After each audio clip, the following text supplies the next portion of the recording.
ತಾಂತ್ರಿಕತೆ ಬಗ್ಗೆ ಸಮಗ್ರ ಮಾಹಿತಿ ನೀಡಾಕ್ತಾರೆ. ಇದರಿಂದ ನಮ್ಮ ರೈತರಿಗೆ ಹೊಸ ಕೃಷಿ ಪದ್ಧತಿ, ಹೊಸ ಯೋಜನೆಗಳ ಬಗ್ಗೆ, ಹೊಸ ಪದ್ಧತಿಗಳ ಬಗ್ಗೆ ಸಾಕಷ್ಟು ಮಾಹಿತಿ ಸಿಗ್ತದೆ. ಪ್ರಸ್ತುತ ಈ ಮುಂಗಾರು ಹಂಗಾಮಿನಾಗ ಸಕಾಲಕ್ಕೆ ಮಾಹಿತಿ ಒದಗಿಸಿರೋದ್ರಿಂದ ನಮ್ಮ ರೈತರಿಗೆ ತುಂಬ ಅನುಕೂಲ ಆಗಿದೆ ಅಂತ ನನ್ನ ಅಭಿಪ್ರಾಯ. ಗೊಂಜಾಳು, ತೊಗರಿ, ಬಾಸರೆ, GRG ಬೀಜ ಹಾಕಿದ್ದೀವಿ, ಏನು ಬರಲಿಕ್ಕೆ ಬೆಳೆ ದಾಂಡಿ. ಆಮೇಲೆ ಈ ವರ್ಷ ಅಂತ ನೋಡ್ಬೇಕು ಎಲ್ಲ ಬಂದಿದ್ದರು, ರೈತರ ಬಗ್ಗೆ ಎಲ್ಲ ವಿಚಾರ ಮಾಡ್ಯಾರ. ಕೃಷಿ ಅಧಿಕಾರಿಗಳ ಬಂದಿದ್ದರು. ಈ ವರ್ಷ ಸ್ವಲ್ಪ ನೋಡು ಮಳೆ ಚಲೋ ಆಗೈತ್ರಿ ಸರಿ. ಅವರ ಆರೋಗ್ಯವನ್ನು ಮತ್ತು ಹೆಚ್ಚು ಮಾಡಲು ಅಲ್ಲಿ ಆ ಬೆಳೆಯಲ್ಲಿರುವಂಥ ಪೋಷಕಾಂಶಗಳ ಬಗ್ಗೆ ಮಾಹಿತಿ ಮತ್ತು ಅವುಗಳಿಂದ ವಿವಿಧ ತಿಂಡಿಗಳನ್ನು ಅವರು ತಯಾರಿಸಿ ಏನೇನು ತಿನ್ಬೋದು ಅಂದರೆ ವ್ಯಾಲ್ಯೂ ಎಡಿಷನ್ ಅಂತ ಏನು ಹೇಳ್ತೀವಿ ನಾವು, ಮೌಲ್ಯವರ್ಧನೆ ಬಗ್ಗೆ ಮಾಹಿತಿಯನ್ನು ನೀಡಿ, ಇದರ ಜೊತೆಗೆ ಅವರಲ್ಲಿರುವಂಥ ಪಶು ಸಂಗೋಪನೆಯ ಬಗ್ಗೆ, ತೋಟಗಾರಿಕಾ ಬೆಳೆಗಳ ಬಗ್ಗೆ, ಕುರಿ ಮತ್ತು ಆಡು ಸಾಕಾಣಿಕೆ ಬಗ್ಗೆ ಇವೆಲ್ಲ ಮಾಹಿತಿಯನ್ನು ನೀಡಿ ಪ್ರಮಾಣನ ಮನೆಯಲ್ಲೇ ಪರೀಕ್ಷೆ ಮಾಡ್ಕೋಬಹುದು. ಆಮೇಲೆ ಬೀಜೋಪಚಾರ ಭಾಳ ಮುಖ್ಯವಾಗಿದೆ. ಯಾಕಂದರೆ ಡೈರೆಕ್ಟಾಗಿ ನಮ್ಮ ರೈತರು ಸೀಡ್ಸ್ ಪ್ಯಾಕೆಟ್ ತೊಗೊಂಡ್ಬಂದು ಇಮಿಡಿಯೇಟಾಗಿ ಮಳೆ ಆದ ತಕ್ಷಣ ತೊಗೊಂಡ್ಬಂದು ಬಿತ್ತನೆ ಮಾಡುವಂಥ ಒಂದು ರೂಢಿಯನ್ನು ರೂಢಿಸ್ಕೊಂಡಿದ್ದಾರೆ. ಅದು ಭಾಳ ಒಂದು ಮುಂದಿನ ಹೆಚ್ಚಿನ ಒಂದು ಬೀಜದ ಹಂತದಲ್ಲೇ ನಾವು ಎಷ್ಟೊಂದು ರೋಗಗಳನ್ನು ತಡಿಬೋದು. ಆ ಮಾಹಿತಿ ನಮ್ಮ ರೈತರಿಗೆ ಗೊತ್ತಿಲ್ಲ.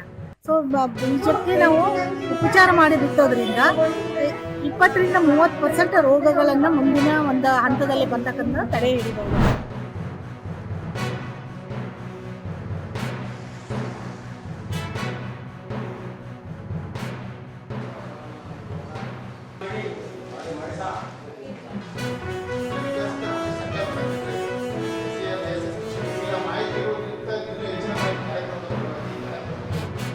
ಸುತ್ತೂರಿನ ಕೃಷಿ ವಿಕಾಸಕ್ಕೆ KVK ಸುತ್ತೂರು ಮತ್ತು ಬೇರೆ ಇಲಾಖೆಯಿಂದ, ರೇಷ್ಮೆ ಇಲಾಖೆ ಮತ್ತು ಮೀನುಗಾರಿಕೆ ಇಲಾಖೆಯಿಂದ ಬಂದು ರೈತರಿಗೆ ಬೇಕಾದಂಥ ಮಾಹಿತಿಯನ್ನು ಕೊಡಲಿಕ್ಕೆ ಈ ದಿನ ಒಂದು ಅಭಿಯಾನದ ಮುಖಾಂತರ ಒಂದು ಕಾರ್ಯಕ್ರಮವನ್ನು ಕಂಡಿದ್ದಾರೆ. ಇದು ನಮ್ಮ ರೈತರಿಗೆ, ನಮ್ಮ ಗ್ರಾಮದ ರೈತರಿಗೆ ಭಾಳಷ್ಟು ಅನುಕೂಲ ಆಗಿದೆ. ತೋಟಗಾರಿಕೆ ಬೆಳೆಗಳಲ್ಲಿ ತೆಂಗಿಗೆ ಯಾವ ರೀತಿ ರೋಗ ಬಾಧೆ ಬರದ ರೀತಿ ನೇಗಿಲು ಹೊಡಿಬೇಕು ಅದರ ಬಗ್ಗೆ, ಮತ್ತು ಗಿಡಕ್ಕೆ ಯಾವುದೇ ರೀತಿ ತೊಂದರೆ ಆಗದ ರೀತಿ ತೋಟನ ಉಳುಮೆ ಮಾಡೋದ್ರ ಬಗ್ಗೆ ಸಂಕ್ಷಿಪ್ತವಾಗಿ ಮಾಹಿತಿ ನೀಡಿರುತ್ತಾರೆ. ಮತ್ತು ಇನ್ನು ಮೀನುಗಾರಿಕೆ ಬಗ್ಗೆ ಹೊಸದಾಗಿ ಆರಂಭಿಸುವ ರೈತರಿಗೆ ಮೀನುಗಾರಿಕೆಯಲ್ಲಿ ತೊಡಗಿಸ್ಕೊಂಡು ಅನುಕೂಲ ಆಗುತ್ತೆ. ಮತ್ತು ಕೃಷಿ ಹೊಂಡಗಳಿಂದ ಅಂತರ್ಜಲ ಹೆಚ್ಚಿಸ್ಬೋದು ಮತ್ತು ಕೃಷಿ ಮಳೆ ನೀರನ್ನ ಸಂಗ್ರಹಿಸುವ ಬಗ್ಗೆ ಮಾಹಿತಿ ನೀಡಿರುತ್ತಾರೆ. 20 ಲಕ್ಷದವರೆಗೂ ಒಂದು ಲೋನ್ನ ಅವಶ್ಯಕತೆ, ಇದು ಒಂದು ವ್ಯವಸ್ಥೆ ಇದೆ. ಅದರಲ್ಲೂ ಕೂಡ ಒಂದು ಮಹಿಳೆಯರು ಒಂದು ಸ್ವಂತ ಉದ್ಯೋಗ ಮಾಡಿಕೊಂಡು ತಮ್ಮ ಆದಾಯವನ್ನು ವರ್ಧಿಸ್ಕೊಳ್ಬಹುದಂತ ನಾನು ಹೇಳೋಕ್ಕೊಂದು ಇಷ್ಟಪಡ್ತೀನಿ.